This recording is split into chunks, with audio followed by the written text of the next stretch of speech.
Bendiciones a todos. Vamos a continuar con la grabación de nuestra serie de Primera de Corintios. Hoy vamos a iniciar con el capítulo 52, el episodio 52, perdón, el video 52. Después de una larga ausencia por todo el tiempo de la existencia del coronavirus aquí en Estados Unidos, en Texas particularmente, donde yo vivo, me detuve de las grabaciones un año casi completo. Pero vamos a retomarlo hoy para continuar con la serie. En el último video, los últimos dos videos, el 50 y el 51, estuve analizando con ustedes algunos de los argumentos que Pablo utilizó para justificar el derecho de ser sostenido, el derecho de obtener una ayuda económica por parte de los corintios, y que dicha enseñanza es aplicable también en nuestra época. Analicé varios aspectos y ahorita vamos a mirar en los versículos del 11 al 12, como aparece aquí en el pizarrón, las siguientes frases. Pablo dice así: si nosotros sembramos entre vosotros lo espiritual, ¿es gran cosa si segaremos de vosotros lo material? Si otros participan de este derecho sobre vosotros, ¿cuánto más nosotros? Pero no hemos usado de este derecho, sino que lo soportamos todo por no poner ningún obstáculo al Evangelio de Cristo. Lo que estamos leyendo es lo que Pablo nos dice en la forma en que se lo escribió a los corintios.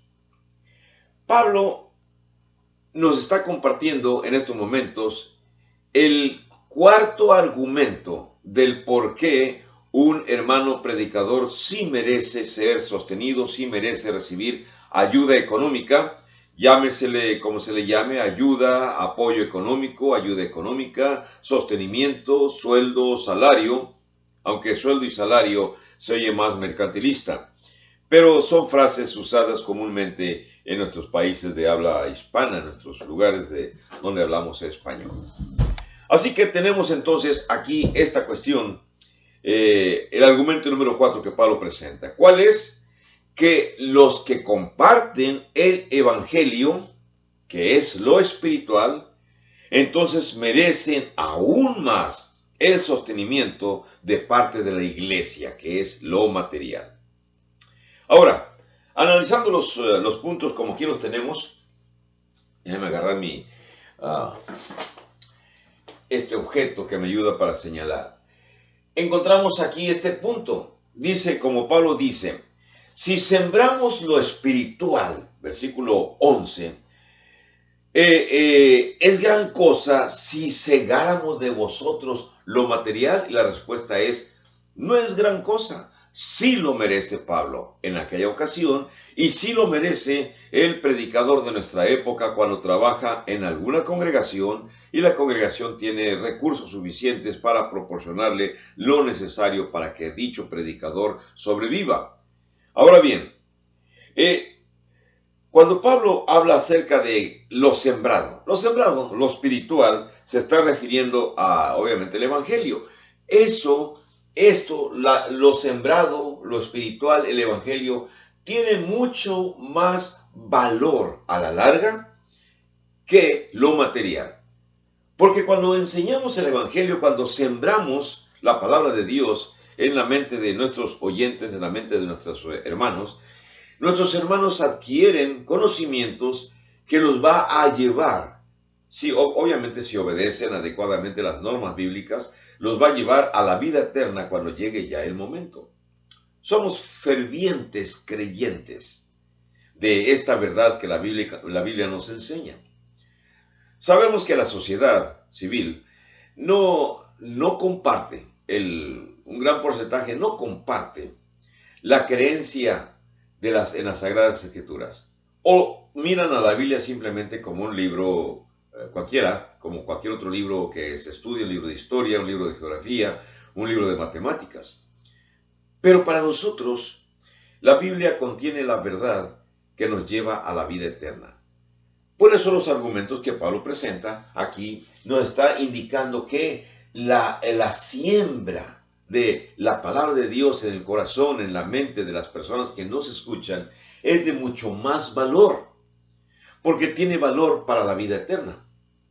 Entonces, por eso el argumento que Pablo utiliza no es gran cosa si yo les enseño, dice Pablo a los Corintios, yo les enseño lo espiritual, que ustedes compartan conmigo de lo material que ustedes tienen. Cuando un cristiano aprecia lo espiritual, entonces el cristiano va a estar dispuesto a compartir con el sembrador lo que gana materialmente. Vuelvo a repetir, cuando un cristiano, cuando una persona ha entendido el Evangelio, se ha comprometido con Cristo, quiero decir que ha oído, ha creído, ha obedecido el Evangelio, se ha bautizado y ahora forma parte de un grupo de cristianos, entonces el cristiano adquiere obligaciones para con Dios. Cuando decimos para con Dios, quiero que entiendan que el hecho de compartir materialmente de sus ingresos en la iglesia donde se reúne es una obligación que tiene que salir pero de dentro de sí. No es porque le estén diciendo que debe de hacerlo. Tiene que ser un compromiso personal para cooperar, así como el Señor lo ordenó, dar nuestra ofrenda, dar de lo que hemos ganado, proporcionalmente a las ganancias son las ofrendas, para que la obra del Señor se siga expandiendo. ¿Cómo se va a seguir expandiendo? Las congregaciones utilizan los recursos recibidos para pagarle a sus predicadores, a sus evangelistas o a sus misioneros, ya sea dentro del área donde estamos, donde dicha congregación existe, o aún más lejos.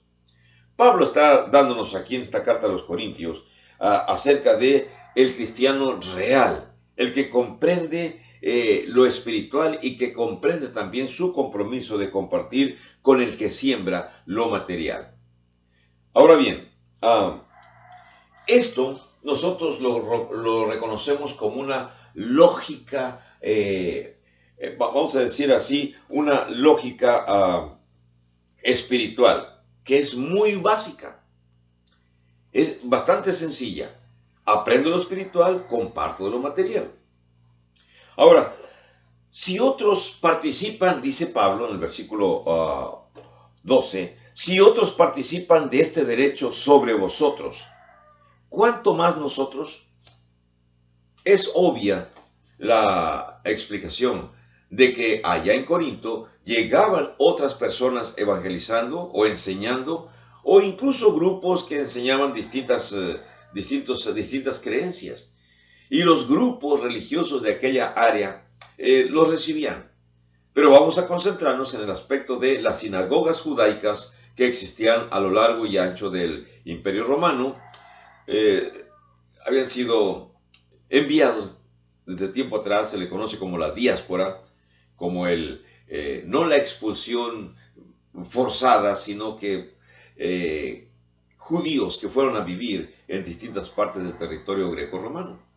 Y allá crecieron, allá se hicieron grandes, se hicieron comerciantes, etcétera, muchos siglos de emigrar hacia otros lugares, y allá solicitaron permisos en esos lugares, permisos para poder abrir sinagogas. Sinagogas, lugares o edificios especiales donde los judíos se reunían para estudiar las leyes de su monoteísmo, de sus ideas judías, de donde proviene precisamente el cristianismo. Por supuesto que en la cultura romana existían otros grupos religiosos, los que adoraban a Zeus, Apolos, Afrodita. Ya he mencionado algunas partes, algunas secciones, en algunos otros videos he dicho acerca de los dioses paganos que los romanos y griegos adoraban. Así que los judíos obtuvieron permiso y cuando Pablo sale a evangelizar, uno de los primeros lugares que va a tocar o que va a visitar precisamente va a ser las sinagogas que en las ciudades que visitaba se encontraban establecidas. Y va a enseñarles a ellos, a los judíos, primero. Y después, si los judíos aceptaban el cristianismo y abandonaban el judaísmo, bien se formaba un nuevo grupo, una nueva congregación, donde estaba conformada por judíos convertidos y también griegos o romanos que también se convertían, o gente de otras razas que se convertían al cristianismo abandonando sus prácticas paganas. Cuando la persona se convertía de todo corazón, entendía su concepto de compartir.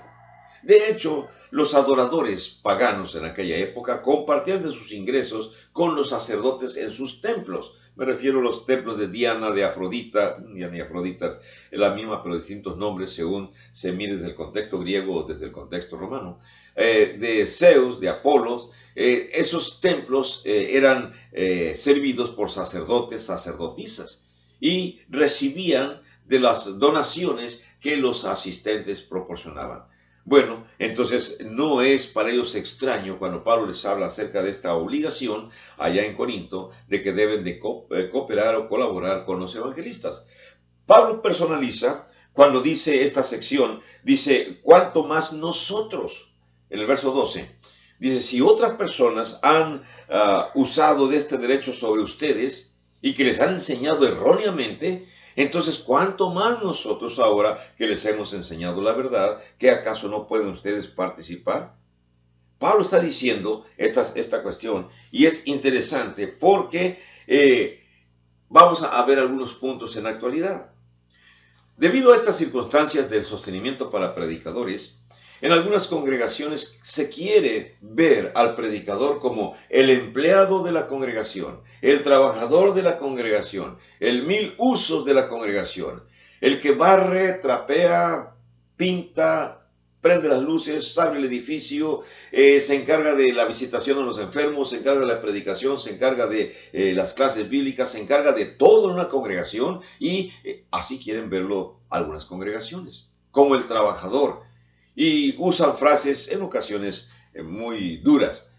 Trabaja, hermano, para eso porque para eso te pagamos. Cuando la actitud en una congregación es de esa manera, van a surgir conflictos, van a surgir decepciones, van a surgir desilusiones. El predicador que es tratado así es herido, es descorazonado, se va a sentir maltratado y no va a ejercer su trabajo con el amor cristiano que se debe. Yo sé que la actitud entre congregaciones y predicadores debe ser lo más amorosa posible, y la cuestión del dinero es un asunto tan delicado que puede lastimar sentimientos tanto en el hermano predicador como en la congregación cuando esos asuntos no se tratan con la delicadeza necesaria. Es correcto que Pablo nos está diciendo que todo predicador tiene derecho a recibir algo de lo material que en la congregación se colecta. Pero también es incorrecto que la congregación mire, debido a que está proporcionando sus recursos, mire a su hermano predicador, a quien le proporciona la enseñanza bíblica, la enseñanza espiritual, lo mire como el empleado, como el trabajador. No debe de ser eso.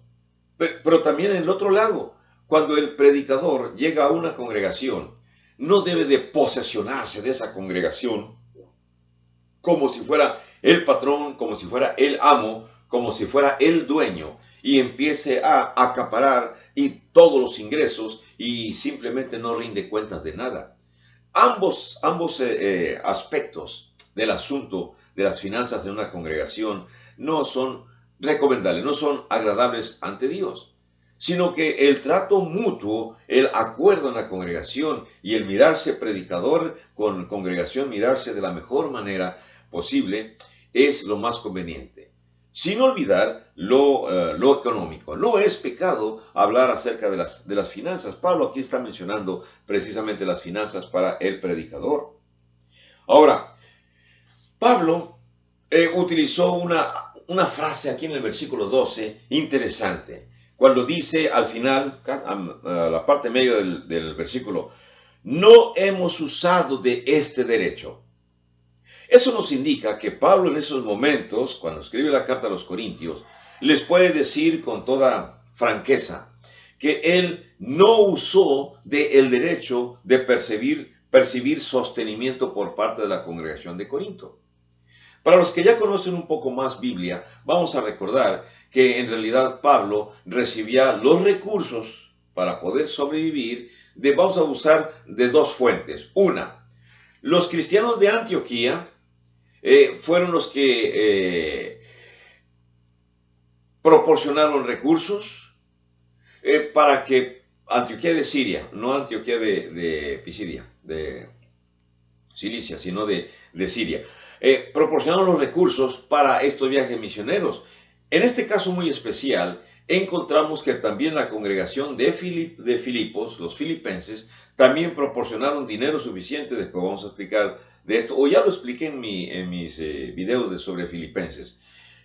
Enviaron fondos suficientes para que Pablo se mantuviera mientras laboraba en la expansión del Evangelio, tanto en Atenas como cuando después se brincó o cruzó hacia Corinto, todos en la provincia de Acaya. Así que entonces Pablo está teniendo recursos suficientes para vivir, y cuando uno tiene los recursos suficientes para vivir, ya sabemos lo que él hizo. Se pone también a trabajar con sus manos, a fabricar tiendas, junto con otros viejos conocidos que trabajan en esa misma empresa, fabricando las tiendas en aquella época para poder sobrevivir. Pero el punto es este. Pablo está especificando en este versículo 12. Dice, yo tenía el derecho de que ustedes me ayudaran, pero no abusé de ese derecho, no usé ese derecho. Versículo 12, dice, no hemos usado de este derecho. ¿Qué significa eso de que no hemos usado este derecho? Pablo utilizó una palabra griega. Voy a usar la palabra griega nada más aquí como comentario. La palabra meteco. La palabra meteco significa ustedes no participaron conmigo, ustedes no compartieron conmigo, es lo que Pablo está diciendo. Entonces, ¿cómo trabajó Pablo en Corinto? ¿Trabajó de gratis? No, él tenía fondos que había recibido, como mencioné hace rato, de Filipos. Así que entonces hizo su trabajo. Los corintios no pueden decirle a Pablo que Pablo es un predicador abusivo que se está acaparando las ofrendas y que no rinde cuentas a la congregación, sino que al contrario, Pablo está diciendo, de ustedes no tomé nada. ¿Por qué razón Pablo no tomó nada? Bueno, aquí en el versículo 12 menciona la situación, dice, lo soporté todo para no poner ningún obstáculo al Evangelio de Cristo. Lo soporté todo quiere decir, no les pedí, no solicité por parte de ustedes, porque de esa manera no le ponía ningún obstáculo al Evangelio de Cristo. No sé que ustedes fueran a pensar que yo les andaba predicando por dinero, en lugar de predicar por fe. ¿Hay en la actualidad predicadores que predican por dinero? La respuesta es, vamos a decir, sí y no. Infortunadamente puede haber hermanos predicadores que lo que los motiva para predicar el Evangelio no es el amor por las almas o para buscar la salvación de las personas a las cuales se les enseña, sino que van buscando y van investigando en dónde están las congregaciones poderosas, económicamente hablando, las que tienen más recursos, y hacia ellas se dirigen porque saben que ahí hay manera de obtener recursos para vivir. Bueno, ¿y es delito, es pecado que un predicador quiera vivir? No, no es delito, no es pecado. Infortunadamente es cuando la situación se concentra únicamente en obtener recursos sin proporcionar a cambio el conocimiento que tenemos para dárselo a una congregación. Habemos de todas clases de predicadores. Habemos predicadores que simplemente predicamos por el deseo de que otras personas conozcan, otras personas sepan, sin obtener de ellos ninguna finanzas. ¿Es eso correcto? Tampoco es correcto. De acuerdo a lo que Pablo está diciendo en esta sección, es correcto, es necesario que entiendan nuestros hermanos que deben de compartir de lo material con aquel que les enseña lo espiritual. ¿Y cómo se le llama eso? Se le llama sostenimiento, se le llama ayuda, se le llama apoyo financiero, se le llama un regalo económico, llámesele como se le llame. Pero es injusto tener un hermano predicador junto con su familia que entrega su alma, su vida, toda su fuerza a la expansión de la iglesia donde está laborando, y que la iglesia no corresponda de la misma manera. Tiene que haber un mutuo entendimiento entre ambos, el que enseña y los que reciben la enseñanza respecto al concepto del dinero. Por eso Pablo está utilizando este argumento muy sencillo de entender.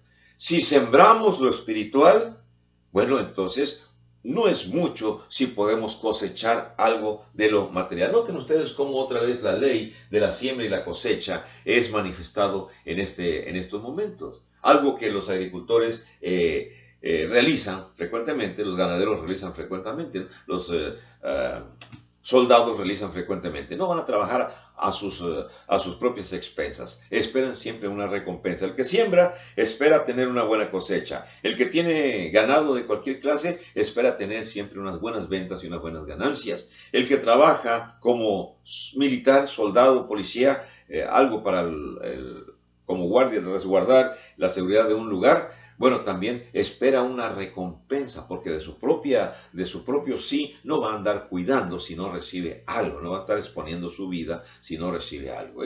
Todos lo entendemos y así debe de ser. Mucho más, mucho mejor, nosotros que en realidad somos. Por eso cuando Pablo dice, lo soportamos todo al final del versículo 11, dice, en el versículo 12, dice, lo soportamos todo por no poner un tropiezo al Evangelio de Cristo. ¿Y qué cosa significa soportar todo? Significa aguantar, significa hacer sacrificio personal, significa hacer todo lo posible para evitar que el Evangelio se suspenda o la enseñanza del Evangelio se suspenda. Bueno, ese es el esfuerzo que el predicador realiza. Así que el predicador va a tener que manejar esto con muchísimo cuidado en la congregación. Infortunadamente, en las congregaciones actuales y en las nuevas que van surgiendo, no existe la total comprensión acerca de la cuestión del salario del predicador. El predicador debe cuidar su reputación, debe cuidar su imagen, pero siempre los predicadores debemos recordar los problemas que el dinero puede provocar en cualquier lugar, en cualquier circunstancia. Y como Pablo lo menciona, él recomienda que es mejor sufrir daño económico antes que discutir o pelear por cuestiones de dinero. Ahora, usted como hermano predicador, ¿ha visto o ha sabido de situaciones en las cuales hermanos predicadores salen muy enojados, se abandonan una congregación muy enojados por cuestiones económicas? Yo sí conozco. Pero también usted sabe, hermano y hermana, de algunos predicadores que están en una congregación e infortunadamente las congregaciones no los atienden como es debido. Sí, yo también conozco bastantes. Entonces, ¿qué se puede hacer? Vamos a seguir viendo esta serie. Los invito a ver mi siguiente video, la próxima ocasión, el video número 53. Bendiciones para ustedes. Hasta luego.